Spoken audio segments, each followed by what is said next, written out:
Muy buenas noches, ¿qué tal? Bienvenidos a Espacio Abierto. Mañana comienza en Ferrol la Feria del Libro y qué mejor que hablar hoy de literatura. Nos vamos a centrar en la novela La Dama del Norte. Por ello, esta noche nos acompaña Ulises Bertolo, abogado y escritor de este último trabajo, La Dama del Norte. Nos va a contar la historia de Ana Garrido, una historia que hace empatizar con su personaje, pero no voy a contar nada más porque tenemos aquí a Ulises para que nos pueda desvelar un poquito más sobre esta novela. Ulises, muy buenas noches Muy y buenas gracias noches por venir. a vosotros. Bueno, cuéntanos, ¿qué es lo que se va a encontrar el lector en esta novela? Pues se va a contar realmente una historia, la historia de una mujer, la historia de una mujer que lo que tiene son muchas adversidades en su vida desde que es muy pequeñita, va superando esos obstáculos, se mete en una profesión un poquito de riesgo, se mete en una organización criminal y a pesar de estar en una organización criminal es capaz de prevalecer sobre todo ese mundo de hombres despiadados, ¿no? en el que se mueve y llegar incluso a liderar esa organización criminal sin haber tenido ningún tipo de vínculo con el narcotráfico ni con el mundo colombiano hasta que empezó en este mundo, ¿no? Estamos hablando de una historia basada en hechos reales con una mezcla de ficción, pero no es una historia más de la que señala que no se trata de una historia más de narcotráfico. Cuéntenos. No, yo creo que lo que tiene de reseñable es que esta novela, basada en la vida de esta mujer, es fruto de conversaciones que más o menos se desarrollaron en 1 año y medio con ella, y yo creo que esto es lo que para mí es realmente importante y marca un hecho diferencial, que yo aquí no estoy enfocando el tema desde el exterior, desde lo que estamos acostumbrados a ver del mundo del narcotráfico, sino que lo estoy haciendo metiéndome en la piel de ella, hablando en primera persona y estableciendo una especie de monólogo de lo que significa ese mundo visto desde sus ojos, ¿no? ¿Cómo llega hasta Ana Garrido? Bueno, realmente de una manera por azar, casi casual, ¿no? Como muchas veces nos atrapan a los escritores las historias. De repente, pues acontecen, salen allá a nuestro encuentro y a veces se quedan. En este caso fue así, fue una persona que me habló de ella, de la posibilidad de conocerla. Al principio pues tenía algunas dudas porque yo estaba con otro proyecto literario, pero bueno, le di una oportunidad. La oportunidad tuvo lugar en un encuentro que tuvimos en Málaga, que es donde ella vive, y bueno, y fruto de ese primer encuentro yo creo que en 10 minutos me quedé completamente apasionado con la posibilidad de contar su vida con 3 o 4 detalles que me contó. Eso mismo le iba a preguntar, ¿cómo fue en esa primera entrevista y cuándo supo que esto era un gran proyecto y una gran novela? Pues nada más empezar a hablar con ella y darme cuenta que que quería ser narrada, que quería que su vida fuera contada, pero lo que quería que fuera contada era su vida profesional, no su vida privada. Entonces, cuando pude abrir esa pequeña fisura y de ahí, ¿no? Un poco penetrar en lo que era ella, su familia, ella de pequeña, ver que había nacido en un pequeño pueblo asturiano, en una familia humilde de mineros, ya todos esos elementos ya me generan la necesidad de saber por qué. ¿Por qué una mujer que nace en una España de los años 70 muy tradicional, muy religiosa, una familia muy unida, puede una mujer que está en las antípodas del narcotráfico y siendo muy jovencita, meterse en ese mundo con todas las cosas que le pasan a lo largo y que se narran en el libro y que llega a liderar esa organización? Porque como comenta en este libro, sus inicios ya desde bien pequeña fueron bastante duros. Sí, sus inicios fueron duros, era una familia que vive en la cuenca asturleonesa, en una zona que era muy concurrida cuando ella era pequeña, porque había muchos trabajadores que llegaban de todos los lugares de España, pero la mina es un ser muy caprichoso y a veces se lleva a los seres queridos. Entonces esa situación de incertidumbre acerca de hoy volverán nuestros hombres a casa, hoy volverán mis hermanos, volverá mi padre. Narro cómo muere uno de sus primos, ¿no? En uno de los accidentes que se producen en la mina. Yo creo que eso forja también mucho el carácter, ¿no? El carácter de una mujer que termina convirtiéndose en un hombre en un mundo marcado por los hombres, en una de las líderes del narcotráfico. Supongo que esto es propio para poderlo narrar. Cuéntenos un poquito cómo va evolucionando este personaje hasta que termina en las manos de este mundo difícil. Bueno, ella comienza siendo una niña que disfrutaba del día del Pilar disfrutaba del orden, disfrutaba de esos domingos, ¿no? En misa. Pero hay un momento determinado donde ella tiene la necesidad de abandonar, es como que se siente muy encerrada, ¿no? En su pueblo, y entonces tiene la necesidad de salir. Una de las personas que quizás podían haberle abierto esa puerta era su hermano del alma, su hermano mayor. Bien, ella, bueno, como ven que tiene muchas ganas de hacer muchas cosas e irse, los padres la mandan a trabajar a Lleida. Y allí empieza a trabajar en unos grandes almacenes, pero cuando le va yendo muy bien, porque es una mujer, me refiero ya a la real, en la que inspiró el libro, y por supuesto también tiene reflejo en el personaje que creo, en base a su vida, es una mujer muy tremendamente lista, muy analítica. Ella estaba en los almacenes y ella no quería estar en el mostrador atendiendo a las señoras, a las mujeres que venían a comprar ropa de los niños, porque estaba en la planta de niños. Ella se fijaba en los almacenes, se fijaba en cómo se organizaban las cajas y organizó y fue capaz de establecer sus propios códigos para organizar los palés, ¿no? Cosa que le vino después muy bien para su propia profesión en el mundo del narcotráfico. Es decir, siendo de esa manera, le ocurre una cosa muy dramática, que es que su hermano del alma, muere asesinado. Esa muerte, que está descrita en el libro como ocurre a sangre fría, es algo que, digamos, la trastoca completamente, ¿no? Entonces hay determinadas personas que ante estas circunstancias pues se resignan, otras personas se rebelan, ¿no? Entonces quizás en ese momento, fruto de esa situación, decide no volver y decide, bueno, pues ese camino, ¿no?, del dinero fácil, por supuesto siempre llenos de peligros, y que también tiene que lógicamente haber cierta tendencia, ¿no?, en el carácter de uno a poder asumir esos riesgos. Y luego, como ella siempre ha dicho, que le gustaba mucho el dinero, lógicamente, porque los que trabajamos en una jornada diaria, pues nos ganamos el dinero, pero las maneras de hacer el dinero tan rápido suelen ser en industrias ilegales. Que marcando así un doble universo. Por un lado, esa familia con lo mal que lo pasa, las cosas que le suceden a sus familiares más allegados, y ese mundo pues tan ilegal, como podemos decir. Sí, además hay un detalle, yo creo, en el libro que se ve muy claramente, que es cuando ella empieza a ganar dinero. Cuando volvía a casa, era muy joven, entonces ella, cuando iba de Madrid al norte, aunque ya estuviera escalando en esta organización, ¿no?, que es como si se le fueran poniendo pruebas y las va superando, ¿no? Hay un detalle además en el libro donde nadie se atreve a hacer una cosa, ¿no?, y ella tira para adelante, porque tenía quizás ese carácter para controlar el miedo, ¿no? Cuando quizás hay gente, se ve cuando hay una situación en la que todo el mundo entra en una situación prácticamente de pánico, hay determinadas personas que, calma, ya me encargo yo. Eso va forjando un poco su nombre. Ella era conocida como la rubia dentro de este mundo, ¿no? Luego era conocida como la reina del norte, ¿eh? Ese era realmente su nombre. Este libro se titula La dama del norte porque, como bien sabes, había un libro que hablaba de una narcotraficante de Arturo Pérez Reverte que se llama La reina del sur, ¿no? Pero ella era conocida como la reina del norte. Pues mientras va forjando este nombre, entre comillas, porque en una industria criminal hay que hacerse un nombre exactamente igual que en una industria, en una industria legal, o incluso más, es decir, y utilizan unos calificativos que podríamos considerar que son los mismos que utilizamos. Esta es una persona honesta, esta es una persona de la que te puedes fiar.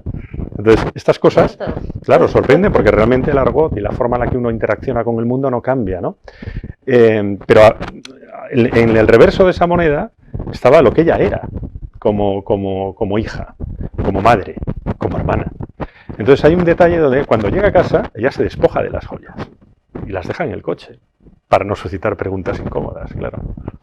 El hecho de que esté narrada en primera persona de Ana Garrido, esto ayuda, ¿cómo consigue que el lector termine empatizando con alguien pues que se dedica a un mundo que pues es muy cuestionado por todos nosotros? Sí, bueno, yo cuando me planteo escribir esta historia, lo primero que tuve claro desde un principio es que no quería que el propio autor tuviera que enjuiciar, ¿no?, algo que sabemos todos que está muy mal y que es deleznable y que es algo reprobable, como es el narcotráfico. Yo creo que eso es evidente, ¿no? Pero sí que me interesaba mucho el indagar en las motivaciones, el indagar el porqué. Esa pregunta de ¿podremos llegar a hacer cosas? Siempre lo digo, que pensamos que jamás haríamos, ¿no? esas decisiones que uno tiene que tomar en las encrucijadas que se encuentra en su propia trayectoria o camino vital, ¿no? Que a veces es una equivocación, y por qué alguien puede llegar a dar un paso de esta manera. La mejor manera de yo poder contarlo todo era ponerme en la piel de una mujer. Y yo la verdad es que lo disfruté mucho, escribiendo esta historia en primera persona, porque eso me permitía meter las propias reflexiones de uno dentro de la biografía de otro, ¿no? Y además me parecía que era la mejor forma en conseguir mi objetivo, y mi objetivo, en definitiva, era el que tú acabas de comentar, que es que llegase el lector a empatizar con ella a pesar de todo. Algo me dice, oye, es que me cae bien, pero es narcotraficante. No Objetivo cumplido, esto. porque eso es lo que hacemos los escritores, ¿no? Generar experiencias perturbadoras, si se puede. Pero este no es el único narrador, también podemos encontrar a un agente de policía dedicado a las escuchas, utiliza ese narrador múltiple también. Bueno, la narración para mí la pensé mucho cuál era la voz que tenía que hablar en el libro, y para mí lo primero era para que realmente el lector pudiese llegar a captar muy bien lo que era la esencia, ¿no?, del alma de la protagonista. Evidentemente esta primera persona, ¿no?, esta reflexión, este monólogo que nos ofrece Ana Garrido a través de la primera persona, lo escribo yo poniéndome en la piel de una mujer y aportando también mis propias experiencias a ese personaje, ¿no? Y claro, es la manera en la que yo creía que mejor podía conseguir el objetivo de que el lector empatizase con Ana Garrido a pesar de todo. Porque eso es un poco lo que hacemos los escritores, ¿no? Cuando te dice alguien, oye, es que me cae bien a pesar de lo que hace, digo, bueno, es que esto es una novela, y nosotros lo que procuramos es ofrecer experiencias perturbadoras, ¿no? Es decir, que de alguna manera también te soliviante o te haga, ¿sabes? Te trastoque también un poquito por dentro. Y luego, aparte de la narración de ella en primera persona, claro, como no es un narrador omnisciente, conoce lo que conoce, que es su propia experiencia. Pero ahí hay una segunda voz, que es la del policía, la de Rafael Medina, que Rafael Medina es también un personaje de ficción, pero también basado en uno de los policías con los que tuve la oportunidad de hablar largo y tendido sobre lo que fue esta causa. Es un policía que estuvo desde el principio en esta causa, y que, claro, él nos va contando lo que va ocurriendo a partir de un momento en el libro donde ella es la reina, y cómo la policía es capaz de urdir, la UCO, una trampa que en un momento determinado puede llegar a cerrarse sobre toda la organización, pero para saber eso hay que leer el libro. Decías anteriormente cómo llegó hasta Ana Garrido, pero con respecto a la gente, este policía que se encargaba de las escuchas, ¿fue sencillo el poder también adentrarse en ese mundo, o tal vez este cuerpo es un poco más complicado a la hora de contar estos aspectos? Bueno, estamos hablando de una operación que es la Operación Temple, que es una de las más importantes que ha habido contra el narcotráfico en la historia, ¿no?, de la policial y judicial español. O sea, la policía, yo creo que está orgullosa de aquellas operaciones, y yo creo que todos los ciudadanos debemos estarlo, ¿no?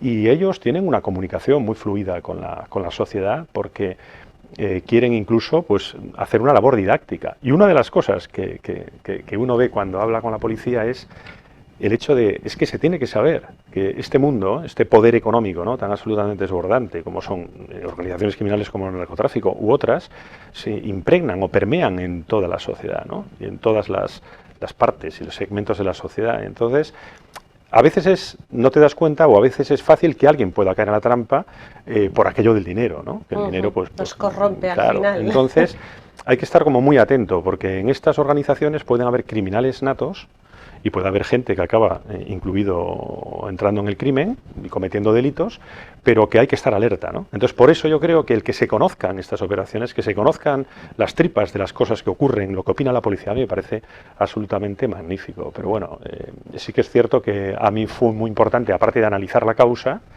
entera, que no he querido tampoco que adquiriese la importancia la causa sobre la persona, porque no quería que se convirtiese en una crónica periodística o en una crónica judicial o en una voz de un abogado.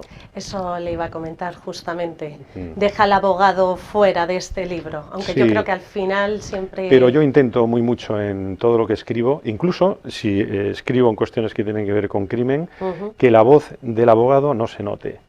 O sea, que mi voz literaria sea otra, completamente distinto. Cuestión distinta es que mis conocimientos como abogado estén al servicio de la voz narrativa, ¿no?, de la voz literaria que yo use cuando escribo ficción. ¿Qué peso de importancia le das al personaje Ana Garrido, al resto de personajes del libro y a los escenarios?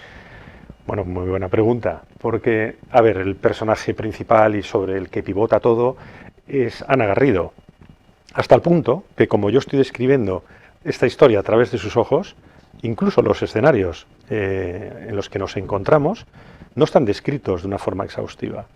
Porque realmente, si te das cuenta, cuando entramos en cualquier sitio, podemos reconocer con 4 detalles es lo que recordamos, ¿no? Pasa y decimos, pues recuerdo aquella cafetera, o recuerdo aquel color, o recuerdo aquella luz que daba, que alumbraba, ¿no? Tenue una lámpara.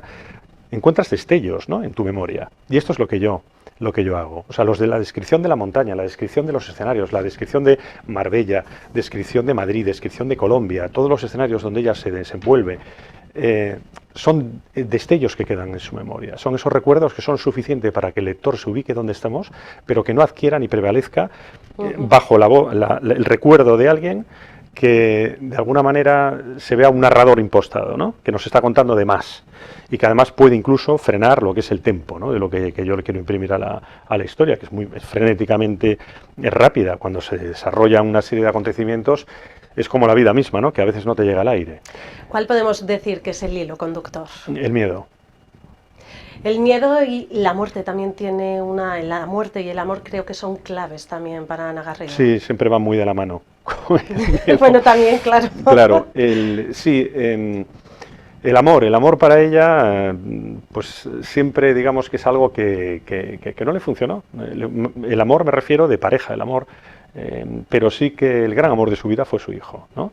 Y digamos que el miedo está muy relacionado con la relación con su hijo, porque las decisiones que tomaba que podían acabar con sus huesos en la cárcel tenían como contrapunto y si esto ocurre, ya no es tanto que yo esté en la cárcel, es que voy a dejar de ver crecer a mi hijo, ¿no? A mí esos temas me parecían muy importantes. Hay que tener en cuenta que ella ya, bueno, voy a hacer un spoiler, pero es que no hay más remedio, ella recibió una condena de las más severas que ha asistido por narcotráfico en este país, que llegaba por encima de los 30 años de cárcel. Pasó muchos años. En prisión. Estuvo hasta hace poco tiempo en la cárcel por una segunda condena, pero esa primera condena la tuvo en prisión muchísimo tiempo, cuando su hijo era muy pequeño. Entonces es como si los días pasan y se va estrechando mi condena y cada vez está más cerca el día que salga, pero al mismo tiempo, cada día que pasa es un día que soy menos madre, en el sentido de que veo crecer a mi hijo un día menos, ¿no? El tiempo cambia. Y entonces ahí el tiempo pues como que funciona casi en un sentido inverso. Y luego me preguntabas por otros personajes. Como esto está basado en hechos reales, yo hubo un momento al principio de la historia que estaba como muy atado a contar, ¿cómo te diría?, una biografía, ¿no? O sea, y realmente hay un personaje fantástico que está en los agradecimientos del libro, que es con el que yo empecé a novelar, que se llama Camille. Y Camille es la propietaria de sederías catalanas, es una mujer francesa, que es, digamos, como su sensei. Es la mujer en la que ella le hubiera gustado convertirse de mayor, ¿no? La ve como una mujer espectacular en todos los ámbitos, súper inteligente, súper independiente, y siempre le decía, tú piensa por ti misma, niña, siempre piensa por ti misma, que no piensen los hombres por ti. Le preguntaba anteriormente cuál es el objetivo, me señalaba, era en que el lector llegara a empatizar con Ana. ¿Qué otros objetivos se marca cuando el lector termina de leer esta novela, La Lama del Bueno, Norte? para mí lo más importante es el poder transmitir un interior, un alma, una manera de ver el mundo, una manera de enfrentarse al mundo de una manera que nosotros no hemos conocido, ¿no? Para mí eso es lo importante. A mí lo que me motiva al escribir es conocer a las personas por dentro y sobre todo el pensar que de alguna manera todos llevamos una máscara, ¿no? Y que realmente lo interesante es contar lo que ocurre por dentro en la interacción con lo que es el mundo que le toca a cada uno vivir. ¿Le costó mucho llegar a que se abriera Ana y empezar a contar las cosas que es no suelen una costar buena observación, pero sí, porque ella, como te decía al principio, ella quería ser narrada, ¿no? Pero quería ser narrada en lo que ella quería contar. Entonces ahí tuvimos una especie de pugna. Ella está acostumbrada a mandar, ¿no? O debería estar acostumbrada a mandar, pero claro, esto es una novela de ficción y enseguida lo entendió, ¿no? Le dije, yo necesito conocer a Ana Garrido, pero a la mujer, no a la narcotraficante.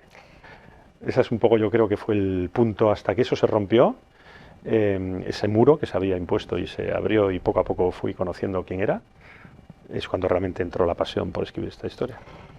¿Y qué es lo que opinó ella una vez leído el libro? Porque supongo que eso sería una de las valoraciones más complicadas de todas, porque es contar pues cosas, entiendo que a lo mejor, aunque se las hubiera contado, no le hubiera gustado que estuvieran ahí plasmadas. Hay cosas que le gustaron y cosas que no tanto. Hombre. Eso siempre es así, que eso es lógico, ¿no? Porque si fuera una novela que le gusta al 100% a aquella persona a la que inspiras la novela, probablemente sería una novela demasiado complaciente, ¿no?